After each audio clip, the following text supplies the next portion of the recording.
అండి ఇలా డైమండ్ షేప్లో కట్ చేసాం కదా వీటిని.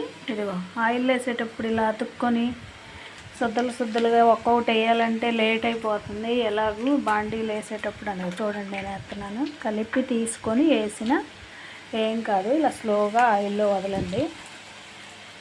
కొంచెం ఫ్రై అయ్యి రావగానే ఏటికై విడిపోతాయి బాగా నీట్గా.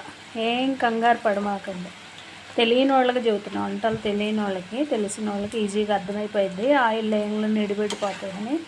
తెలియని వాళ్ళు ఉంటారు కదా, కొత్తగా నేర్చుకునే వాళ్ళు, బ్యాచులర్లు, వాళ్ళకి చూడండి ఎంత బాగా ఇటుక విడివిడిగా అయిపోయింది. ఆయిల్ లేగానే కంగారు పడాల్సిన పనేం లేదు. వేటివి విడివిడిగా వచ్చేస్తే ఆయిల్ వేసేటప్పుడు మాత్రం చేతి మీద నూనె పడకుండా వేసుకోండి జాగ్రత్తగా. ఏం కంగారు అవసరం, అన్నీ విడివిడిగా అయిపోతాయి. కలిపి వేసినా కానీ ఆయిల్ కానీ విడిపోతాయి నీట్గా.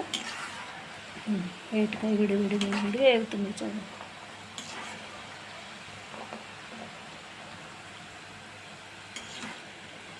మీకు నచ్చినట్లయితే నా ఛానల్ సబ్స్క్రైబ్ చేసుకోండి అబ్బా. ఓకేనా? Thank you friends.